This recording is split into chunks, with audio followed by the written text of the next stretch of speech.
billahi billahi ya habibi wa'adatani al-wasla wa fi wa'adat billahi billahi ya habibi wa'adatani al-wasla wa fi wa'adat mahbi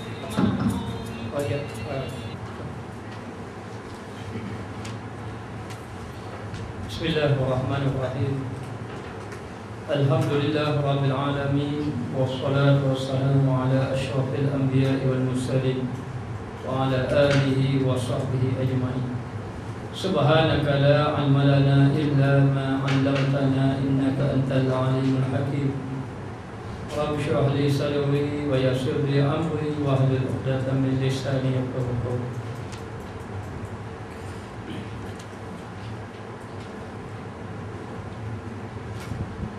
Pada malam ini kita membicarakan mengenai rajak. Rajak dengan arti kata harap.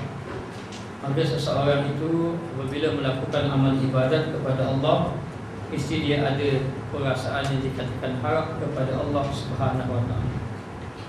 Ta'rif serta dalil dalam mendefinisikan rajak ataupun berharap, Syekh Ahmad Zarruq berkata, rajak ialah tenang hati terhadap kelebihan ganjaran Allah Ta'ala dengan disaksikan oleh amalan dalam semua perkara. Jadi yang dikatakan rajak itu hatinya adalah tenang.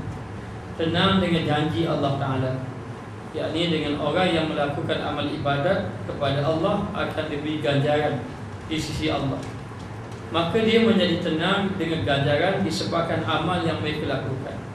Jadi bila dia beramal, dia merasa tenang dengan mengharapkan ganjaran di sisi Allah Ta'ala.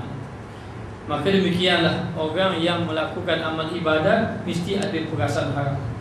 Kerana perasaan harap yang ada dalam hatinya menyebabkan dia akan bersungguh-sungguh dalam melakukan amal ibadat kepada Allah. Maka Allah Subhanahu Wa Taala sendiri telah menggalakkan kita agar berharap kepadanya dan menegah kita daripada berputus asa daripada rahmat Allah Subhanahu Wa Taala. Sebagaimana firman Allah, Qul ya ibadiyallazina asrafu ala anfusihim la taqnatu min rahmatillah innallaha yaghfirul dzunuba jami'an innahu huwal ghafurur rahim. Katakanlah, wahai hamba-hambaku yang melampaui batas terhadap diri mereka sendiri, janganlah kamu berputus asa daripada rahmat Allah Subhanahu Wa Taala. Sesungguhnya Allah Ta'ala mengampuni dosa-dosa seluruhnya. Sesungguhnya dialah yang maha pengampun lagi maha penyayang. Jadi Allah Ta'ala menyeru kepada hamba-hambanya yang melakukan perkara-perkara yang melampaui batas, yakni yang melakukan dosa-dosa. Jadi dengan dosa-dosa yang dia buat itu, jangan dia berputus asa daripada mengharap keampunan daripada Allah. Bahkan Allah Ta'ala sentiasa menyeru kepada orang yang melakukan kesalahan, kepada orang yang melakukan maksiat, agar kembali ia kepada Allah dengan melakukan amal ibadat kepada Allah Ta'ala, dan jangan dia berputus asa dengan perbuatan yang dia telah lakukan. Kerana sesungguhnya Allah Ta'ala lah yang mengampunkan segala dosa-dosa. Maka orang yang kembali kepada Allah mengharapkan balasan ataupun ganjaran di sisi Allah Ta'ala, nescaya Allah Ta'ala akan mengampunkan dosa. Maka ulama telah membahagikan harap ini kepada tiga.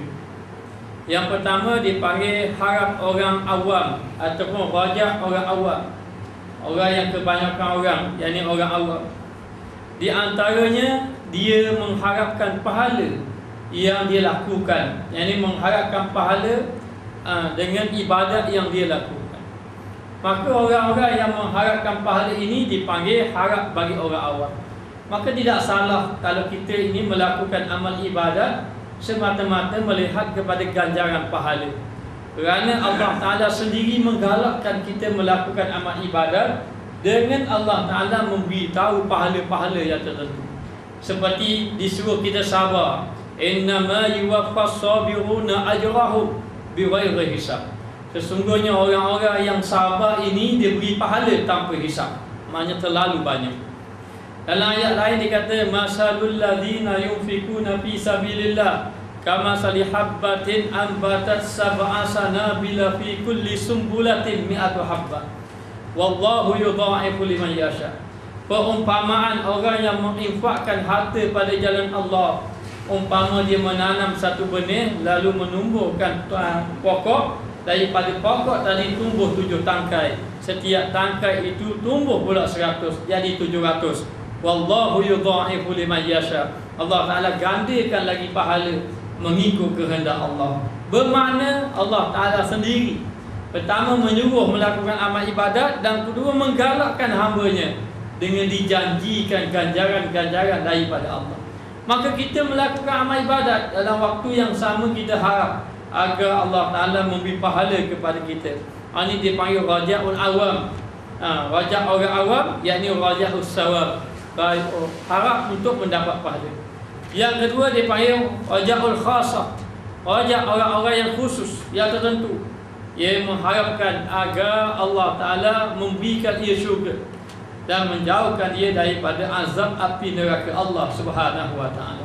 Lalu dia melakukan amal ibadat, di samping itu dia mengharapkan agar Allah Ta'ala mengganjarinya syurga di sisi Allah Subhanahu wa Ta'ala. Maka tidak salah juga kita melakukan amal ibadat kepada Allah dengan kita mengharapkan syurga, agar amal ibadat kita nanti Allah Ta'ala akan balas syurga kepada kita. Maka ini dipanggil raja' bagi orang khas, yakni raja' syurga bagi orang yang melakukan amal ibadat kepada Allah Subhanahu wa Ta'ala. Dan yang ketiga dia panggil raja' khasatul khas. Maknanya dengan arti kata dia raja' orang yang mengharapkan cinta kepada Allah Ta'ala, yakni raja' mahabbah, rasa cinta kepada Allah. Dia mengharapkan dalam melakukan ibadatnya kepada Allah, dia hanya mengharapkan rasa cintanya kepada Allah, bukan cinta kepada pahala, bukan cinta kepada syurga, tetapi cintakan kepada mahabbah, rasa cinta, kasih kepada Allah Ta'ala, yakni harap kepada perasaan mahabbah, cinta kepada Allah Subhanahu wa Ta'ala. Maka sesungguhnya Allah Subhanahu wa Ta'ala ini mempunyai rahmat ataupun memiliki rahmat yang begitu luas. Maka firman Allah Ta'ala sebagai mengkhabarkan berita gembira dengan rahmatnya yang luas. Allah Ta'ala berfirman, rahmati wasi'at kulla syai', dan rahmatku meliputi segala sesuatu. Jadi rahmat Allah meliputi segala sesuatu, termasuk orang-orang yang melakukan maksiat, termasuk ahli-ahli yang ingkar dengan Allah, ataupun termasuk orang munafik, orang kafir, semua dapat rahmat. Kalau tak dapat rahmat, mereka tak dapat minum air walau setitik pun. Kerana Nabi mengatakan, kalaulah nilai dunia ini ditimbang dengan berat umpama seberat sayap nyamuk, maka tidak akan dapat minum orang kafir walau setitik. Maknanya kalau dunia ini Allah Ta'ala pandang ada nilai, nilainya sebesar sayap nyamuk saja, Allah Ta'ala pandang ada nilai, maka orang kafir sudah tak beri lagi minuman, tidak ada nikmat lagi bagi orang kafir. Tapi oleh kerana Allah Ta'ala tak pandang dunia, Allah Ta'ala beri. Maka Allah Ta'ala memberi rahmat kepada siapa yang ia kehendaki, dan rahmat Allah menyeluruh kepada orang yang beriman, kepada orang munafik, kepada orang kafir, kepada binatang-binatang, semuanya mendapat rahmat daripada Allah Subhanahu wa Ta'ala.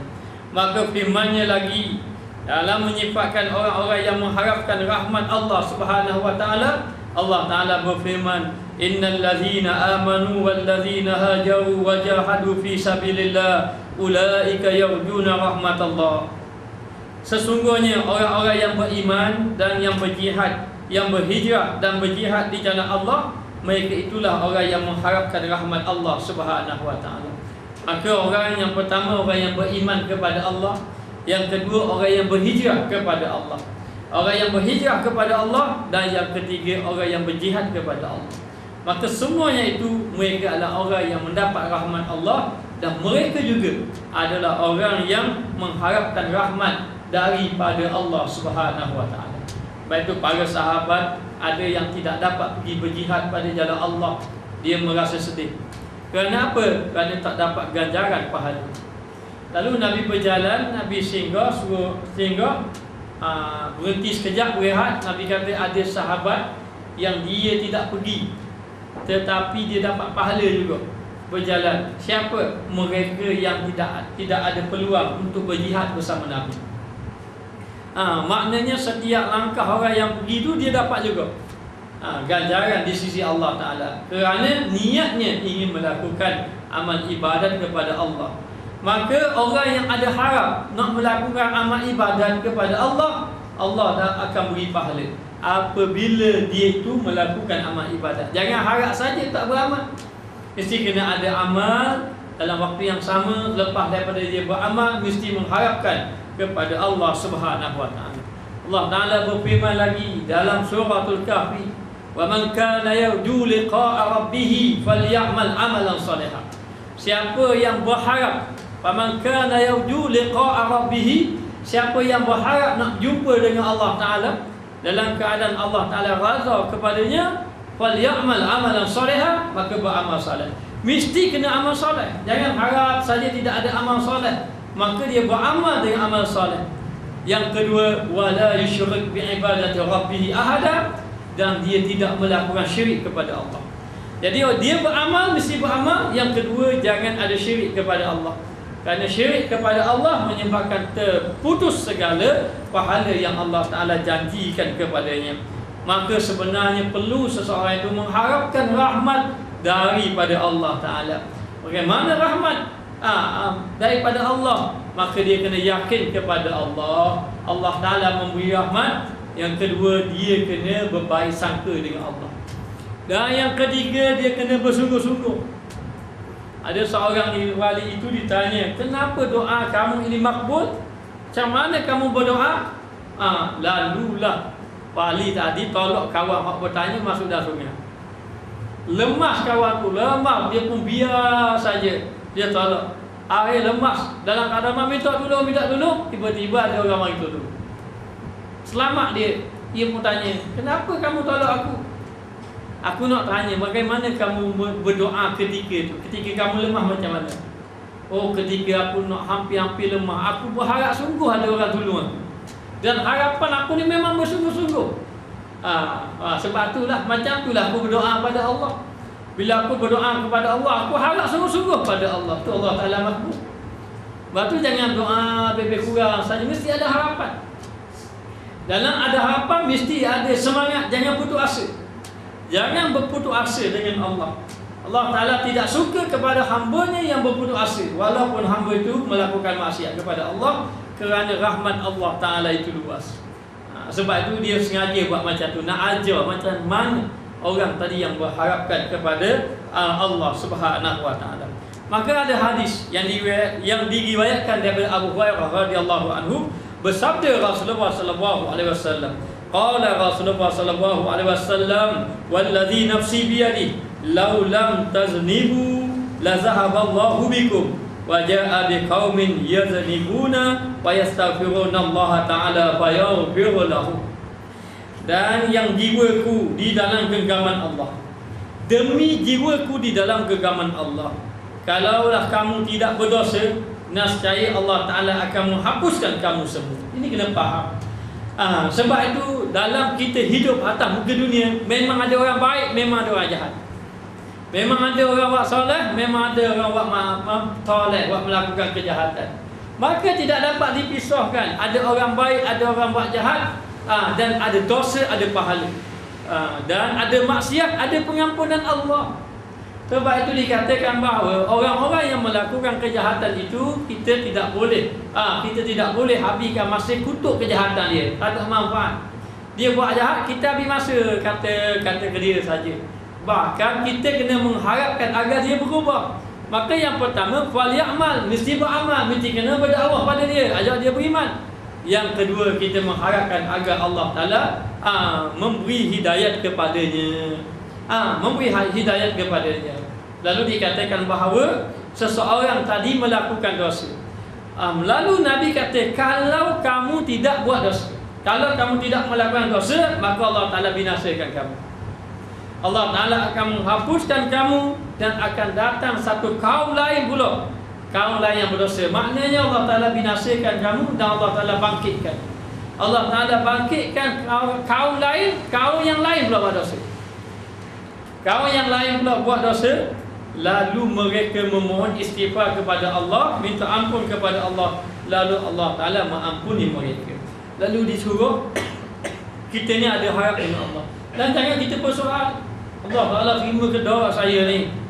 Kalau saya ni dosa yang sangat banyak, kalau minta ampun pun Allah Ta'ala tidak terima. Ini orang telah menyempitkan rahmat Allah. Rahmati wasi'at kulla syai'. Rahmat aku ni luas kepada sesiapa saja. Ini berlaku juga pada sahabat. Sahabat kata saya ni banyak dosa sangat, besar pada gunung lagi, besar pada bukit lagi, besar pada langit bumi lagi, besar. Nabi kata minta ampunlah pada kamu, minta kepada Allah tentang dosa-dosa kamu. Akhir sekali dia macam salah putus asa. Akhirnya balik beristighfar, mohon ampun. Allah Ta'ala beritahu kepada malaikat, dosanya diampunkan oleh Allah Subhanahu Wa Taala. Jadi kita mesti kena ada harap dengan Allah. Bukan bermakna bila kita ada harap dengan Allah kena buat dosa dulu, tidak. Kita mesti kena menjauhkan diri daripada maksiat dan juga dosa. Tapi kita mesti berharap. Walau macam mana keadaan kita maksiat, macam mana pun kita berharap kepada Allah agar Allah Ta'ala mengampunkan dosa kita. Dalam waktu yang sama mesti kita kena meningkatkan amal ibadat kita, membersihkan hati kita, bersih hati kita. Dan jangan habiskan masa dengan melakukan kejahatan. Tu tengok kejahatan orang, tu habis masa tu kata tu kutuk habis saja. Ataupun buruk sangka kepada orang. Kalau tengok orang sikit buruk sangka. Ini semua perkara yang merosakkan hati manusia. Maka perkara ini juga menghilangkan rahmat dia ke? Menghilangkan pengharapan rahmat kepada Allah. Maka seseorang itu mesti harap kepada Allah. Tidak ada orang yang tidak ada peluang oleh Allah kecuali dia mati dalam keadaan tidak bertaubat. Allah Ta'ala beri peluang lagi. Kalau bagaimana orang tadi buat maksiat ke buat jahat macam mana, ramai orang-orang yang soleh dahulu, dulunya dia maksiat. Siapa nama yang seorang tu? Dia kata jangan kamu kata aku ni orang yang soleh. Saya lupa dah. Malik bin Dinar kalau tak silap. Jangan kata saya orang yang soleh. Jangan kata saya orang yang soleh. Kamu tidak tahu hidup saya. Lalu dia cerita. Dia ni dahulu maknanya kalau sekarang dia pakai syurga, polis lah. Selalu buat khianat kau orang. Terima rasuah buat khianat kau orang. Hidup pun poya-poya. Mati isteri, mati anak dia. Isteri dia mati, anak dia mati. Lalulah dia kecewa, dia minum arak. Sehinggalah dia jatuh tepi lokam. Dalam jatuh tepi lokam, mabuk dah lalu mimpi. Apa dia mimpi? Mimpi ular. Mimpi ular. Mimpi ular yang kejar dia. Ular besar kejar dia. Dia lari ketakutan. Jumpa orang tua seorang, minta tolong orang tua. Orang tua kata saya tak boleh tolong, lari sana. Lari dia. Ular tu kejar sama dia. Sehinggalah dia nampak, dia jumpa anak dia yang sudah mati. Yang kecil dia, anak dia panggil dia. Lepas pada tu dia pun lari pergi ke anak dia. Lepas tu anak dia ulur tangan, dia pun sambut. Hilang ular tadi. Terus anak dia membaca Quran. Dia pun terkejut. Bila dia terkejut, dia mari fikir. Dia mari fikir apa maksud dia. Akhirnya dia dapat tahu. Dalam mimpi tu diri anak dia beritahu. Dalam mimpi sebelum dia terkejut. Anak dia kata ular yang kejar kamu itulah dosa kamu. Ular yang kejar kamu tu dosa kamu. Dan juga orang tua yang tak dapat bantu apa-apa, itulah amal ibadat kamu. Amal ibadat kamu. Yang orang tua yang sudah tidak ada tenaga. Tidak ada tenaga dah, yang lemah, itulah ibadat kamu. Ular itulah dosa kamu. Maknanya dah khabar amal ibadat kamu kurang. Lalu dia terkejut daripada tidur, dia pun beribadat kepada Allah, buat amal soleh, akhirnya menjadi wali Allah Subhanahu Wa Taala. Maka kita mesti kena ada harap. Tapi yang salahnya orang dia harap saja pada Allah, harap Allah Taala terima ibadat, tak ada. Amal ibadat tangguh. Ini tidak boleh, mesti beramal dengan amal yang soleh. Maka Abu Musa Asy'ari meriwayatkan daripada Rasulullah sallallahu alaihi wasallam baginda besar. Qala Rasulullah sallallahu alaihi wasallam, yaji'u yaumal qiyamah nasun minal muslimina bizunubi amsalil jibal yaghfiruha Allahu lahum wa yad'uha 'alal yahudi wan nasara. Kata yaji'u yaumal qiyamah nasun minal muslimin, maka didatangkan, akan datang pada hari kiamat manusia daripada golongan orang-orang muslimin bizunubi amsalil jibal, dengan membawa dosa-dosa yang sebesar bukit ataupun seumpama bukit. Yaghfirullahu lahum, akan tetapi Allah Ta'ala mengampunkan dosa. Maknanya Allah Ta'ala ampunkan dosanya dan meletakkan dosa-dosa mereka, wa yadha'uha al yahudi wal nasara, dan meletakkan dosa-dosa mereka ke atas orang Yahudi dan juga orang Nasrani. Jadi nak beritahu, diceritakan di hari kiamat, maka orang akan datang, manusia akan datang, dan mereka datang dengan membawa dosa-dosa yang seumpama bukit. Jadi dosa-dosa ni kita tidak ketahui. Ada ulama kata dijisimkan. Dosa tadi dijisimkan, jadi nampak macam bukit, macam gunung, macam maknanya bumi dan sebagainya. Ada ulama mengatakan tidak dijisimkan, tetapi bila ditimbang dia akan dapat tahu berat tidak berat. Allahu a'lam. Hanya diberitahu orang akan datang dengan membawa dosa masing-masing.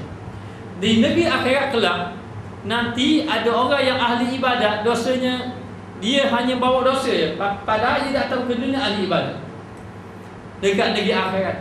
Kenapa? Masa dekat negeri akhirat dia hanya ada dosa, tidak ada pahala langsung.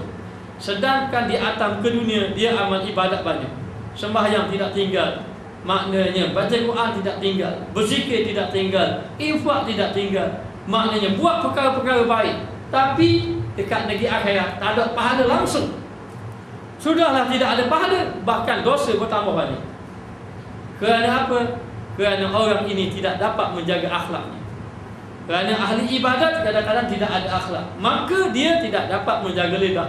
Dengan dia tidak menjaga lidah, maka dosa lidahnya yang dia kutuk orang, dia kata ke orang, maka dosa orang tu dapat ke dia, pahala dia beri ke orang. Habis pahala habis. Kenapa dosa orang ditanggung? Kerana pahala dia sedikit. Maka bila diberi ke orang lain, pahala dia sedikit, diberi kepada orang lain tak cukup, hutang banyak lagi, maka kena ambil dosa orang letak atas kepala. Maka dia menanggung dosa sepenuhnya, dosa orang lain, dan juga dia tanggung dosa dia sendiri. Ini berlaku di negeri akhirat lah. Dan ada juga orang yang amalnya sedikit tapi pahalanya banyak. Dia bertanya pada Allah, mari mana pahala dia? Inilah pahala kesabaran kamu di atas ke dunia. Ketika kamu duduk di atas ke dunia, orang fitnah kamu, kamu sabar, kamu dapat pahala. Masa kamu duduk di atas ke dunia dahulu, orang menzalimi kamu, kamu sabar, maka orang yang zalim tadi, orang yang buat zalim pada kamu, dia ambil pahala beri pada kamu. Ini pahala kamu. Ada juga di negeri akhirat yang tak buat amal pun dapat pahala. Dia bertanya kepada Allah, mai mana amalan ini yang aku tidak laksanakan dia? Kata Allah Ta'ala, kerana kamu ada niat nak melakukannya. Maka ada orang yang nak buat baik. Orang itu tidak ada harta, tapi dalam hatinya bercita-cita nak kerja haji, nak menunaikan haji, sampai ke mati tak ada rezeki nak kerjakan haji. Hati ni berkonjak nak kerja, nak mengerjakan haji, ada niat. Maka orang tu ada niat nak buat baik, dia akan dapat pahala di sisi Allah Subhanahu wa ta'ala. Lalu diceritakan akan ada orang datang di negeri akhirat. Dia datang bawa dosa-dosa yang banyak, tapi Allah Ta'ala ampunkan dosanya dan diletakkan dosanya ke atas orang Yahudi dan juga orang Nasrani. Daripada Ibnu Umar radhiyallahu anhuma katanya, aku dengar Rasulullah sallallahu alaihi wasallam bersabda, qala Rasulullah sallallahu alaihi wasallam, yudni mu'minu yaumal qiyamati min rabbih hatta yadha alaihi kanafahu fayakirahu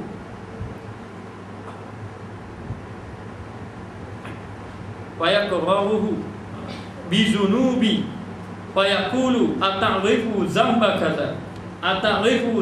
kaza fayaqulu rabbi a'rif qala fa inni qad sataratha alaika fid dunya wa ana aghfiruha laka yawma wa yu'ti sahifata hasanatihi. Satautuha qad satautuha alaika fi dunya wa ana aghfiruha laka yauma fa yu'ti sahifatu hasanati. Dan pada hari kiamat orang mukmin didekatkan dengan Tuhannya. Nanti dekat negeri akhirat nanti orang-orang yang beriman akan berjumpa dengan Allah, akan didekatkan dengan Allah, sehingga dia memberikan kepada mukmin tersebut naungan lembayungnya. Lalu Allah Ta'ala memberi perlindungan. Allah Ta'ala memberi perlindungan kepada orang yang beriman, dan dia menjadikan mengaku dengan dosanya. Lalulah dibentangkan segala amal, lalu dia akan mengaku di atas dosa-dosa dia. Lepas tu disebut fa'tarafu bizambihim wa suqqan li ashabis sa'id. Ketika itu mereka mengaku di atas dosa-dosa yang mereka lakukan di negeri akhirat. Wa suqqan li ashabis sa'id, maka jadilah mereka suhqan. Suhqan ini maknanya hancur. Dan dia menjadi ahli neraka sa'id. Masa ketika itu, lalulah Allah Ta'ala bertanya kepadanya, adakah kamu tahu dosa sekian-sekian? Adakah kamu tahu? Adakah kamu tahu dosa sekian-sekian? Allah Ta'ala bertanya kepadanya. Dia menjawab, wahai Tuhanku, aku tahu. Kerana yang mengadilinya adalah hakim yang maha bijaksana, yakni Allah Ta'ala Jalla Jalaluhu. Lalulah dalam keadaan itu Allah Ta'ala tanya, kamu tahu tak dosa yang kamu buat? Lalu hamba tadi kata tahu ya Allah, tahu ya Allah. Mana orang boleh mengaku? Tidak mengaku. Kerana ketika itu ada saksi. Siapa saksi dekat negeri akhirat? Saksi dekat negeri akhirat di antaranya siang, waktu siang, di antaranya malam, di antaranya apa yang ada kelilingnya. Kalau baju, bajulah. Kalau apa ni, meja-meja lah. Dan kemudian matahari. Kalau malam, bulan. Bulan pun menjadi saksi. Kemudian menjadi saksi lagi. Menjadi saksi adalah para-para malaikat di atas kelakuan dia. Hari menjadi saksi, anggota dia sendiri menjadi saksi di atas apa yang ia lakukan. Maka ketika itu semua mengaku di atas dosa yang dia telah lakukan. Dan Allah Ta'ala tanya, kamu buat tak dosa ni? Ya. Kamu buat tak dosa ni? Ya. Dia akan beritahu. Maka dia kata, aku tahu dosa ni, aku tahu dosa ni. Maka firman Allah, sesungguhnya aku telah menutupi terhadap diri kamu di dunia, dan pada hari ini aku telah ampunkan dosamu. Masa datang ke dunia aku tutup dosa kamu, aku tidak sebarkan, aku tidak buka. Lepas tu kita kena baca Allahumma stur awratana. Ya Allah, ya Tuhanku, awratina maknanya ya Allah, ya Tuhanku, tutupkanlah keaiban-keaiban kita. Maka Allah Ta'ala tutup keaiban kita di atas ke dunia. Ada yang Allah Ta'ala tutup keaiban datang ke dunia, Allah Ta'ala buka ke akhirat. Allah Ta'ala buka. Jadi datang ke dunia orang tak tahu apa kita buat, orang tidak tahu maksiat kita. Tapi dekat negeri akhirat Allah Ta'ala buka satu persatu. Ini yang pertama. Ada orang yang Allah Ta'ala tutup aib dia di atas ke dunia, dan tutup juga ke akhirat. Dekat akhirat juga tutup. Tutup. Ada orang yang Allah Ta'ala buka aib atas ke dunia, buka suruh aib atas ke dunia. Akhirat tak buka, sebab dia dapat balasan. Ada juga yang dibuka dunia, dibuka akhirat. Lalulah Allah Ta'ala kata pada dia, kamu itu dulu ada melakukan dosa-dosa, dan aku tutup di atas kesalahan kamu, dan hari ini aku ampun pula dosamu di negeri akhirat. Allah Ta'ala ampunkan, lalu diberikan buku catatan kebaikannya. Allah Ta'ala ampun. Sebab apa? Sebab Allah Ta'ala ini akan mengikut hambanya. Kerana Allah Ta'ala maha mengetahui, Allah Ta'ala mengikut sangkaan hambanya yang soleh, yang Allah Ta'ala redha, yang Allah Ta'ala kehendaki. Bukan Allah Ta'ala terpaksa ikut, tidak. Tapi yang Allah Ta'ala ikuti, yang Allah Ta'ala kasihi. Jadi hamba dia nak, maka dia ikut. Kalau Allah Ta'ala tambah, itu atas hak Allah Ta'ala, berkuasa di atas segalanya. Sebab tu di atas ke dunia, ya kita ada buat dosa, tapi jangan kita tak beramal. Tak apalah, Allah Ta'ala tutup nanti log gitulah. Tidak. Mesti kita kena beramal bersungguh-sungguh dan mohon kepada Allah agar Allah Ta'ala menutup keaiban-keaiban kita. Maka di atas muka dunia kita mesti bersungguh-sungguh beramal ibadat, dan dalam kita doa kita harapkan kepada Allah Ta'ala dengan harapan yang bersungguh-sungguh agar Allah Ta'ala menerima amal ibadat kita. Lalu dikatakan bahawa seseorang tadi bila dia mengharapkan, maka Allah Ta'ala tutup keaiban. Bagaimana yang dikatakan faman ya'mal misqala dzarratin khairan yara wa man ya'mal misqala dzarratin syarran yara. Orang yang melakukan kebaikan walaupun seberat zarah akan ditunjuk di hadapan Allah. Kita ada niat baik, maka Allah Ta'ala tunjuk ni niat kamu dahulu. Masya-Allah. Allah Ta'ala tunjuk satu-satu kebaikan-kebaikan yang kita nak buat atas ke dunia, sama ada tercapai tidak tercapai, sama ada secara terang ataupun tersembunyi, Allah Ta'ala buka belaka. Kadang kita pun tak tahu, tapi Allah Ta'ala buka belaka segala kebaikan walau seberat zarah, sekecil zarah, Allah Ta'ala buka. Dah bagaimana kejahatan? Jahat gitu. Kalau ada kejahatan sikit, dia ada kejahatan, nanti Allah Ta'ala buka, ni kejahatan dulu, maka buka. Namun demikian, Allah Ta'ala ini, dia kata dalam Al-Quran, disebut dalam Al-Quran, Allah Ta'ala buka belaka. Dan dalam ayat yang lain Allah Ta'ala sebut yamhullahu ma yasha wa yusbitu wa indahu ummul kitab. Allah Ta'ala boleh sapu, membersihkan, memadam apa yang Allah Ta'ala kehendaki, dan Allah Ta'ala boleh tetapkan. Allah Ta'ala nak padam kesalahan orang, boleh. Dan Allah Ta'ala nak tulis juga, nak tetap tambah padam apa yang kita buat atas ke dunia pun boleh. Batu dekat negeri akhirat nanti kita dapat tahu Allah, orang ni macam ni, orang ni macam ni. Semua kita akan dapat tahu kalau Allah Ta'ala buka. Tapi bukan semua juga, ada juga yang Allah Ta'ala tutup. Dan kerana apa? Kerana Allah Ta'ala mengampunkan dosa dia. Maka di antara sebab seorang itu mendapat keampunan Allah apabila dia ada pengharapan yang begitu besar kepada Allah. Jadi kita kena harap kepada Allah dengan harap yang bersungguh-sungguh. Bila kita mengharap Allah, dilarang kita buruk sangka pada Allah. Ni mati nanti Allah Ta'ala azab kita ni. Ni mati nanti Allah Ta'ala tak ampun dosa kita. Ini buruk sangka dengan Allah, tak boleh. Kita disuruh agar haraplah kepada Allah, dan Allah Ta'ala akan membantu kita. Haraplah bersungguh-sungguh dengan Allah, dan Allah Ta'ala akan mengikut pengharapan kita, mengikut ia kehendaki. Maka disuruh agar kita ini sentiasa melakukan amal kebaikan kepada Allah Ta'ala. Maka tertipu daya orang tu hanya mengharap kebaikan tapi tidak beramal dengan amal soleh. Dia mengharapkan dia dapat syurga, tapi tak ada ibadat pun dia buat, tak ada benda pun dia buat. Dia mengharapkan Allah Ta'ala ampunkan dosanya, tidak ada melakukan taubat kepada Allah. Ini orang yang tertipu daya dengan pengharapannya. Hanya ini tidak panggil harap, ini dipanggil angan-angan saja. Maka jangan kita angan-angan. Angan-angan memang dilarang. Angan-angan nak masuk syurga, tapi tak buat ibadat tak boleh. Angan-angan Allah Ta'ala ampunkan dosa kita, tapi kekalkan maksiat, tapi Allah Ta'ala ampun maksiat, tak betul-betul buat, maka ini tak ada manfaat. Tidak ada manfaat. Mesti kena ada kesungguhan dan ibadat kepada Allah Ta'ala. Sebab tu dikata faman kana yarju liqa'a rabbih falyamal amalan salihan. Kalau orang tu mengharapkan perjumpaan dengan Allah dalam keadaan Allah Ta'ala kata falyamal amal salihan, maka bersungguh-sungguh dia kena beramal dengan amal soleh.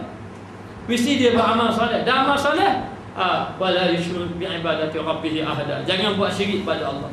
Jangan buat amal soleh, buat maksiat. Tak apalah amal soleh banyak, nanti dia padam maksiat. Tak boleh tu. Sebab itu kita kena ada adab dengan Allah. Kalau tidak susah kita. Tidak ada adab dengan Allah menyebabkan seorang itu semakin jauh dengan Allah Subhanahu wa Ta'ala. Jadi apa perbezaan di antara rajak dan angan-angan?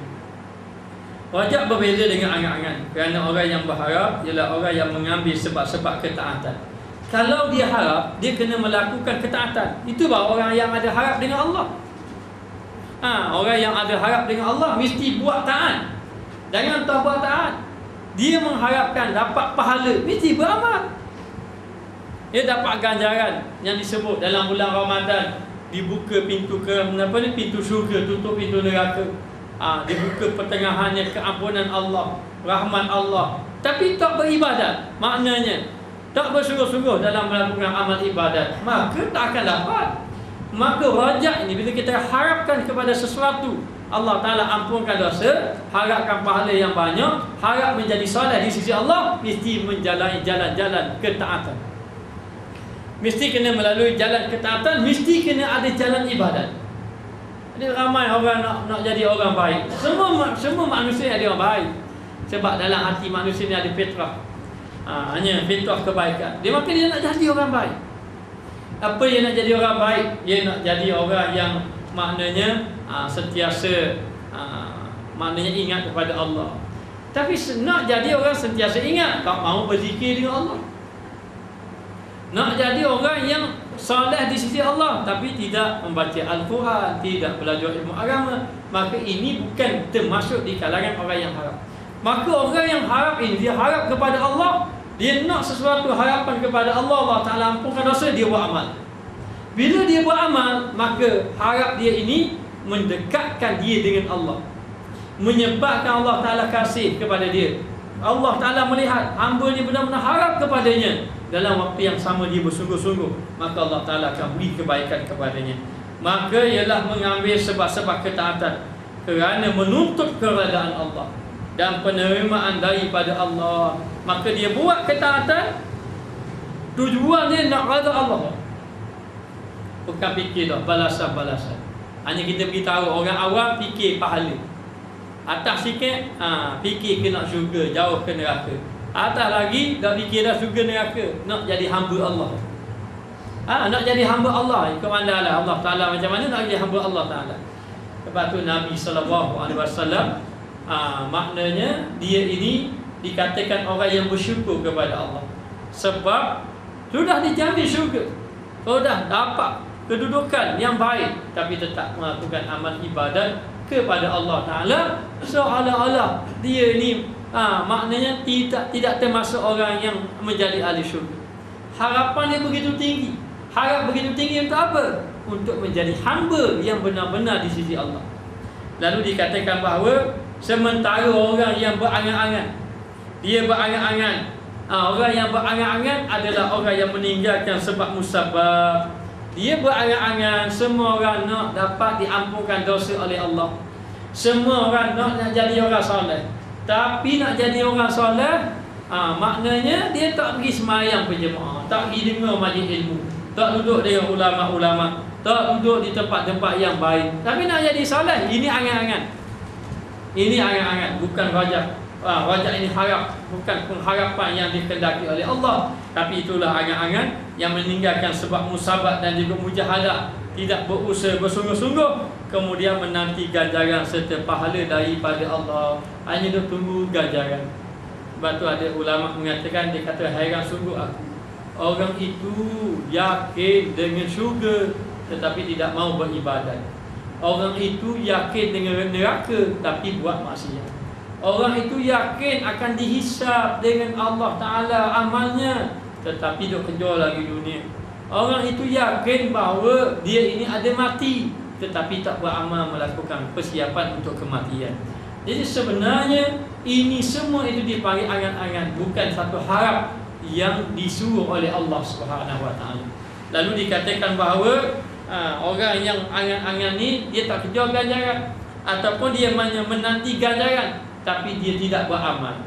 Maka orang seperti inilah yang disebut oleh baginda sallallahu alaihi wasallam, qala Rasulullah sallallahu alaihi wasallam, wal ajizu man ittaba'a nafsahu hawaha wa tamanna 'ala Allahi amani. Dan orang yang lemah lagi bodoh adalah orang yang mengikut hawa nafsunya. Jadi kalau kita ini orang yang masih lagi mengikut hawa nafsu, maka dia panggil orang yang lemah. Bukan orang yang lemah ni maknanya orang yang tak gerak saja mana, tak gerak nak berlari. Bukan itu. Mana tak gerak saja, jalan pun tak gerak, bukan yang itu. Orang yang lemah itu adalah orang yang lemah iman. Maka orang yang lemah iman adalah orang yang masih lagi mengikut hawa nafsu. Kalau dia itu masih lagi mengikut hawa nafsu, maka dia kira orang itu masih lagi lemah iman. Sebab itu disebut dalam hadis, al-mu'minu qawiyyu afdalu min mu'mini dha'if. Orang mukmin yang kuat lebih afdal daripada orang mukmin yang lemah. Jangan salah faham. Jadi kita duk faham kena kerja kuat-kuat. Jadi gagah kerja tubuh gagah. Tubuh gagah akan tahbir Allah. Akan tahbir Allah. Itu tubuh gagah. Itu bukan mukmin yang kuat. Mukmin yang kuat adalah mukmin yang kuat iman. Maka mukmin yang lemah, dia kata di sini mukmin yang lemah, manittaba'a nafsahu hawaha. Orang yang mengikut akan dirinya hawa nafsu. Dirinya mengikut hawa nafsu. Ini orang yang lemah. Wa tamanna 'ala Allahi amani, serta berangan-angan atas Allah Taala dengan berbagai-bagai angan-angan.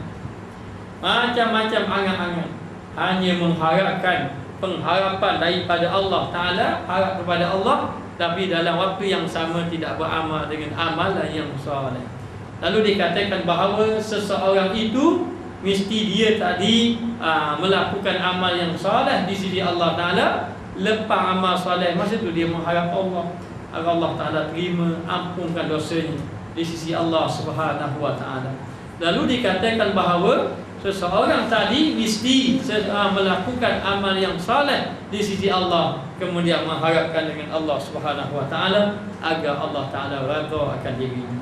Maka sesiapa yang berharap kepada Allah Taala serta mencari Allah, maka hendaklah dia bersiap sedia dan berjihad dengan siddiq ataupun benar dan ikhlas hingga dia mencapai apa yang dituntut. Bila dia mengharapkan Allah Taala, nak mencari jalan kepada Allah, dia mesti mujahadah, berjihad. Jihad ni ada dua. Satu dia panggil jihad lawan hawa nafsu. Jihad lawan hawa nafsu, jihad diri dia, lawan hawa nafsu.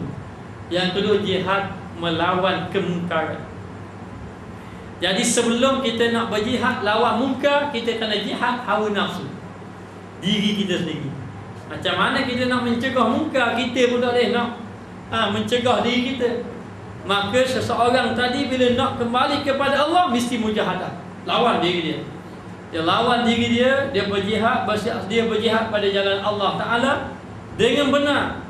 Maknanya benar dan bersungguh-sungguh dan ikhlas. Bukan kerana nama, bukan kerana nak dapat pujian orang. Maknanya dia ini jadi orang baik, kena lawan sungguh, puasa sunat banyak supaya orang puji dia. Ini bukan ikhlas. Ini bukan orang yang berjihad, nafsunya tak habis lagi. Atau orang yang beramal ibadat kepada Allah, dia bukan amal ibadat dengan makhluk, untuk makhluk. Tidak mencari pujian orang, tidak mengharapkan sesuatu pujian daripada orang ataupun mendapat imbuhan daripada makhluk. Tidak, hanya semata-mata kepada Allah, mesti benar dengan Allah Ta'ala, dan tidak takut hanya kepada Allah Ta'ala, maka dia akan mencapai apa yang dituntut. Maka Allah Ta'ala telah mengajar kita jalan mencapainya. Faman kana yarju liqa'a rabbih falyamal 'amalan shalihan wa la yusyrik bi'ibadati rabbih ahada. Siapa yang mengharapkan pertemuan dengan Tuhannya, maka hendaklah dia mengerjakan amal soleh. Nak jumpa Allah, betul-betul nak berjumpa Allah dalam keadaan Allah Ta'ala redha, mesti kena amal dengan amal yang soleh. Kena buat amal yang soleh kepada Allah Ta'ala. Amal soleh ni yang paling penting, buat apa Allah Ta'ala perintah dulu, kewajipan, dan tinggal maksiat. Kalau kita tak mampu buat amal ibadat banyak, maka jadikan kita orang yang meninggalkan maksiat. Jadi kita orang tinggal maksiat kalau kita tak boleh buat amal ibadat banyak. Tetapi amal ibadat banyak pun, banyak amal ibadat yang banyak pun, kadang-kadang kalau tak mampu tinggal maksiat, kadang-kadang amal ibadat itu tidak memberi kebaikan kepada kita. Lalu dikatakan hendaklah beramal dengan amal soleh. Amal soleh kepada Allah. Amal soleh ini mesti dengan ilmu. Mana boleh amal soleh ikut orang, rajin orang buat amal ibadat tapi ikut orang, tak boleh. Amal soleh mesti dengan ilmu. Maka kena belajar dahulu. Belajar. Kemudian mesti dengan amal. Amal, jangan belajar saja tidak beramal. Dan yang ketiga, mesti ikhlas. Kalau boleh kita buat betul-betul kerana Allah. Dan akhirnya mesti mencapai takwa kepada Allah, rasa takut dengan kesan ibadat yang kita buat. Jadi ibadat sudah buat, mana kesannya? Tidak ada kesan lagi. Dan dikatakan bahawa seseorang tadi, janganlah dia itu mempersekutukan Allah Ta'ala dengan sesuatu. Jangan buat syirik kepada Allah. Jadi syirik kepada Allah menyebabkan amal ibadat seseorang tadi tidak diterima oleh Allah. Sebab tu kita kena bersihkan diri kita. Jadi yang dikatakan wala yusyrik bi ibadati rabbih ahada, syirik tadi bukan syirik yang dikatakan syirik menyembah patung pahala. Itu memang dah orang tahu lagi dah. Itu syirik memang tidak diterima amal ibadat kepada Allah. Tetapi yang dimasukkan syirik itu adalah seseorang itu buat amal ibadat semata-mata kerana Allah, tidak ada ujub, tidak ada takabur, tidak ada riya apabila melakukan amal ibadat kepada Allah. Kerana amal ibadat yang riya ini tidak diterima oleh Allah. Amal ibadat yang ujub ini tidak diterima oleh Allah. Dan amal ibadat, kalau nak tahu terima tak terima amal ibadat kita, tengok akhlak kita. Kalau akhlak kita tak berubah, maknanya amal ibadat kita belum lagi diterima oleh Allah Subhanahu Wa Taala. Dan nak tengok juga, tengok pada kita, kesan kita. Kalau tidak ada kesan takwa pun belum lagi diterima oleh Allah Subhanahu Wa Taala. Lalu jika seseorang hamba yang pada awal usia mudanya bergelumang dengan dosa, boleh jadi masa muda banyak buat dosa. Ialah masa muda ni masa tengah inginkan keseronokan. Keseronokan. Sebab tu Nabi suka orang-orang muda berperwatakan seperti orang tua. Kebanyakan orang tua lebih kepada ibadat, kebanyakan. Tapi kalau orang ahli ibadat tu orang tua, tak heran. Tapi kalau ahli ibadat tu orang muda, itu jadi hebat. Orang muda ahli ibadat hebat. Tapi kalau orang tua ahli ibadat, biasa dah, biasa dia tu. Tidak rasa hebat. Maknanya. Lalu Nabi tak suka Nabi suka orang muda perwatakan orang tua. Dan Nabi tak suka orang tua perwatakan orang muda. Main Vespa lagi contoh. Habis masa begitu je sia-sia saja. Maknanya tak payah main-main dah, untung-untung ni lah budak-budak muda je. Maknanya tapi begitu, habis masa begitu saja. Ataupun berhibur lagi, suka lagi berhibur. Dengan umur dia tu tak padang lagi. Berhibur. Maknanya umur berapa dah? Muda lagi 65. 65 muda lagi. Ya ilahi. Itu nak beritahu, saya tidak suka dalam keadaan macam itu. Lalu orang muda, kalau pada awalnya dia bergelumang dengan dosa, buat dosa, dan dia mentaati nafsu syahwatnya, ikut nafsu dia, maka hendaklah sifat khauf tadi melebihi sifat rajah. Sifat khauf ni sifat takut. Mesti dia lebih perasaan takut daripada harap. Sebab apa? Sebab dia kena tengok kepada dosa ni. Orang nak jadi orang baik, jangan tengok pada amal soleh. Kalau tengok pada amal soleh, puasa dah buat, dah baca Quran, tengok pada maksiat buat. Bila tengok pada maksiat, renung, rasa tak padang dengan nikmat Allah Ta'ala beri, dengan maksiat yang kita buat. Tengok kepada maksiat yang dilakukan. Jadi bila tengok, biar sampai rasa takut ke Tuhan. Maknanya maksiat yang banyak tadi. Dalam waktu yang sama, takut kepada Allah Ta'ala ni lebih. Dan juga harap tu ada, haraplah amal ibadat yang sikit ni, kalau nak patapung hak muda tu tak edang tau. Amal muda tu banyak orang maksiat, nak buat zaman ni tak edang tau. Tapi rasa takut kepada Allah tu biar lebih pada harap. Harap juga mesti harap-haraplah amal ibadat hak baru ni, yang baru ni mula nak bawa amal ibadat ni diterima oleh Allah. Harap betul diterima oleh Allah. Tapi renung kepada hak zaman muda dulu, masa muda dahulu buat banyak maksiat, rasa takut, biar takut lebih pada harap. Sebab apa? Sebab masa dulu memang banyak bergelumang dengan dosa-dosa. Sekiranya di akhir umurnya, maka hendaklah dia ini melebihkan sifat wajah. Tapi bila di akhir-akhir kehidupan dia, hatta dia nak mati, mesti lebih pada harap kepada Allah. Tapi tanya kepada seorang sahabat, bagaimana keadaan kamu? Keadaan dia ini, maknanya dia kata dalam keadaan dia ini bersangka baik dengan Allah. Bersangka baik dengan Allah. Ini sahabat Nabi tengok dalam keadaan dia hampir-hampir wafat. Ditanya bagaimana keadaan kamu, dia kata dia bersangka baik dengan Allah. Lagi bagaimana keadaan lagi? Dia mengharapkan benar-benar Allah Ta'ala ampunkan dosa. Sebab tu di akhir kematian mesti harap betul-betul Allah Ta'ala mengampunkan dosa kita.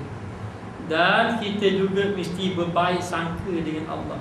Jangan kita buruk sangka dengan Allah. Contoh buruk sangka, ragu-ragu. Allah Ta'ala terima ke doa ni? Buat dosa, buat baik pun Allah Ta'ala tak terima. Tu Ali kata gitu. Saya ni orang jahat. Kalau saya buat baik pun Allah Ta'ala tak terima. Tu jahat Allah Ta'ala buat. Allah Ta'ala takdirkan kamu jahat. Ingat, orang yang buat maksiat, di sebalik maksiat ada taubat. Di sebalik dosa ada pahala. Di sebalik kejahatan ada kebaikan. Sedangkan disebut innal hasanat yuzhibnas sayyi'at. Sesungguhnya kebaikan yang kamu buat menghapuskan kejahatan. Jangan lo buat jahat, kena buat baik. Ada pula orang kata saya buat baik pun tak guna kot sebab saya jahat tak tinggal. Dah, walaupun buat jahat tak tinggal, buat baik kena buat. Jangan kita buat baik kita tak mau buat sebab kita buat jahat. Kalau tak kita jadi jahat. Tak, kita jadi ahli maksiat. Kita terus buat. Hanya bila kita tahu begitu, kena banyakkan hal baik. Lama-lama kamu hal jahat. Lama-lama jadi tinggallah kejahatan kita. Begitu. Ada orang nak buat jahat. Sebenarnya orang buat jahat ni, kalau dia buat dosa, al-ismu mahaka bi nafsi. Dosa ni barang yang bergetar dalam hati. Buat dosa wasa hati tak sedar saja. Yang selama ini orang kata hati tak tenang, sabu buruk. Sebenarnya kenapa? Kerana dosa. Itu yang jadi hati tak tenang, sabu buruk saja. Kadang-kadang tengok dia jangan kita-kita sekarang. Tak tenang hati. Jadi sebab apa tak tenang? Sebab dosa-dosa yang kita lakukan. Lalu bila sebab dosa lah, nanti ditimpa musibah macam ni, musibah macam ni. Itu sebab dosa kita. Tapi apabila sahaja kita itu mendekatkan diri dengan Allah, nanti Allah Ta'ala akan tenangkan hati kita. Dan kita kena baik sangka dengan Allah dan harap betul-betul. Maka masa kita buat amal ibadat ni, masa amal ibadat kita tengok sama dosa kita sampai timbul rasa takut. Buat amal ibadat sampai satu peringkat ni, nanti biar harap banyak pada takut. Harap betul-betul harap kepada Allah bila seorang tu hampir mati. Dan begitulah orang-orang soleh pun begitu. Ada ulama dia nak mati menangis, dia takut dengan Allah. Kamu kan orang soleh. Kenapa? Kerana aku takut amal ibadat dia tak diterima. Lalu dia benar-benar mengharap agar amal ibadat diterima oleh Allah. Lepas tu kita kena ada harap. Yang kita buat sesat masalah. Asas semayang duduk. Wisalam duduk lebih kurang pun tembak lagi. Tak boleh. Kita lepas semayang istighfar, berzikir, berdoa, mayang sunat lagi, harap pada Allah doa. Bukan sekadar lepas padu gitu, tak boleh. Kena harap pada Allah. Jadi cara harap beritahu dah sini. Orang yang berharap, orang yang melakukan amal. Kalau harap tak amal, itu bukan harap, itu angan-angan. Itulah yang dikatakan perbezaan di antara harap dengan angan-angan. Maka sebagaimana firman Allah dalam hadis kursi, qala ta'ala fi hadisil kursi, ana inda zanni abdi bi. Aku di sisi sangkaan hamba-Ku terhadapku. Kalau dia sangka Allah Ta'ala ni masuk aku dalam neraka lah, mati masuk neraka dulu. Dah harap gitu. Dia ikut.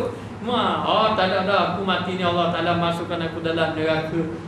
Kena azab banyak lah, dari mati kena saya dalam kubur lah, macam-macam ni.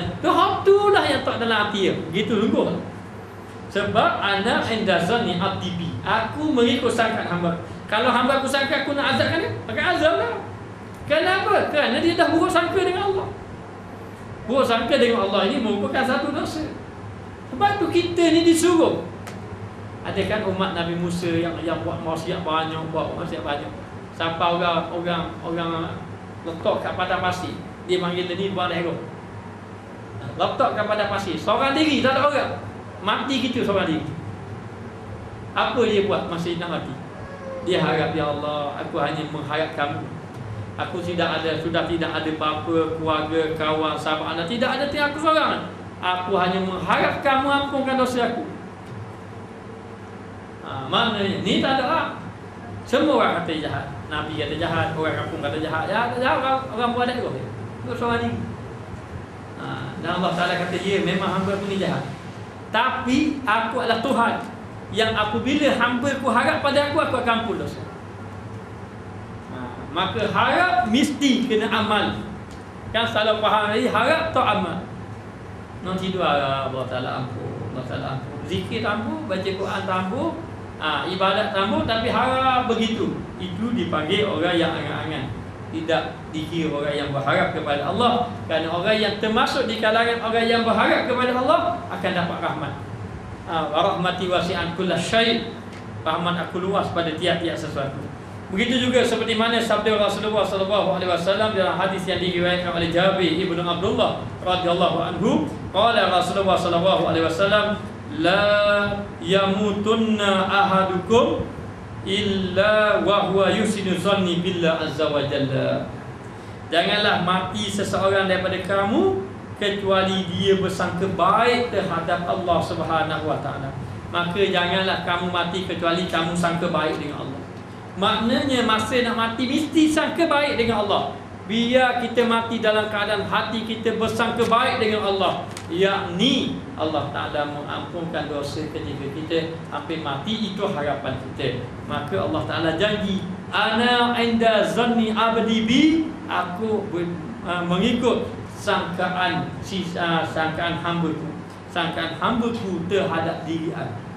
Kalau hamba dia ini, hamba Allah, menyangka Allah Ta'ala akan buat macam ni, macam tu, maknanya. Lalu sekiranya seseorang itu telah menghadap dan mematuhi Tuhannya, menempuh jalan mendekatkan diri kepada Allah, maka hendaklah dia menghimpunkan antara kedua maqam. Maqam apa? Maqam khauf dan juga raja. Harap dan juga takut. Janganlah khauf mengalahkan raja, sehinggalah dia berputus asa dengan rahmat. Takut doa lagi, siapa tak ada harap, akhir kali takut. Ya, kepada Allah. Maknanya, kalau buat pun tidak apa, Allah Ta'ala tak ampun. Apa aku ni maksiat banyak. Ini dia panggil tidak ada harap, tidak boleh. Kerana tiada harap menyebabkan orang itu pun tidak melakukan amal ibadat. Dan dia kata berputus asa dengan rahmat dan keampunan Allah Ta'ala. Jangan pula raja melebihi kau sehingga dia pergi jauh kepada lembah maksiat dan kejahatan. Jangan harap doa lalu sampai tak ada rasa takut. Harap sama. Siapa buat maksiat harap lagi. Tak apa, Tuhan Maha Kaya, Tuhan Maha Lembut, Tuhan Maha Pengampun. Minum harap pula, siapa Tuhan Maha Pengampun. Lalu minum harap, buat maksiat, judi, berzina, maknanya tak apa, Tuhan Maha Pengampun. Allah Ta'ala sangat kasih pada hamba-Nya, Dia pengampun. Lepas tu buat maksiat, ini pun tidak boleh, dilarang oleh ulama. Bahkan hendaklah dia terbang dengan kedua-dua sayap khauf dan raja, berlega di angkasa yang suci. Dia sentiasa dalam qurbah, yakni dekat dengan hadrat ilahiyah. Mesti kena ada dua sayap. Sayap apa? Sayap raja dan juga sayap khauf. Maka sesungguhnya sifat mereka yang disifatkan oleh Tuhan yang benar-benar mantap terbukti dalam firman Allah. Tatajafa junubuhum anil madaji yad'una rabbahum khaufan wa tama'an. Lambung mereka jauh daripada tempat tidur mereka. Apa maknanya? Maknanya mereka kurang tidur. Menjauhkan lambung daripada tempat tidur mereka, sedang mereka berdoa kepada Allah, Ta'ala dengan rasa khauf, takut dan juga tamak, yakni harap. Tamak apa? Tamak Allah Ta'ala terima ampun dosa. Tamakkan pengampunan tak apa. Jangan tamak harta. Tamakkan ampun, biar apa boleh Allah Ta'ala, biar beri pengampunan kepada dia. Lalu dengan sebab dia ini harap, dan dia dalam keadaan harap, tatajafa junubuhum anil madaji.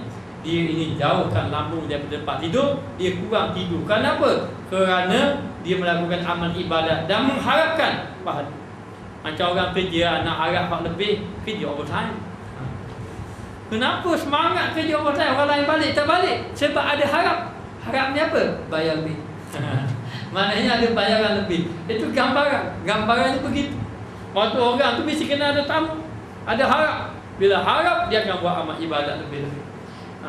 Takut kepada neraka dan tamak kepada syurganya. Takut jauh dengannya, sama ada dia takut kepada neraka ataupun takut atau tamak nak masuk syurga. Takut jauh dengannya, jauh dengan Allah. Tamak dengan qurbahnya, yakni tamak dengan mendekatkan diri dengan Allah. Takut ditinggalkan Allah. Takut Allah Ta'ala ada cara dia tinggal ke dia. Dan tamak terhadap keadaan Allah. Dan kalau boleh dia benar-benar inginkan keadaan Allah Ta'ala. Juga takut diputuskan hubungannya dengan Allah, serta tamak untuk sentiasa berhubung dengan Allah. Jadi begitu dia tamak.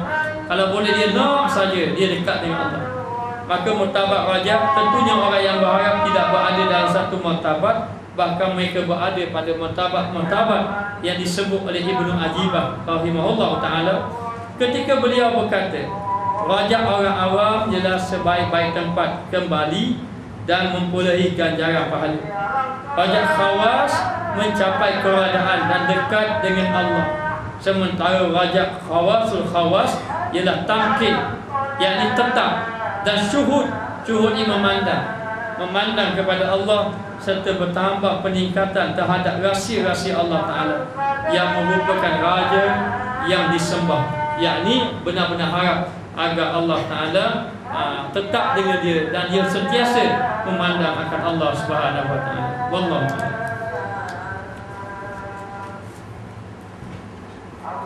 Bismillahirrahmanirrahim. Rabbana zalamna anfusana wa illam taghfir lana wa tarhamna lanakunanna minal khasirin. Allahumma 'allimna ma jahilna. Allahumma zidna ilman nafi'an warzuqna fahman thayyiban. Wa sallallahu ala sayyidina Muhammad wa ala alihi wa sahbihi wa sallam. Walhamdulillahi rabbil alamin.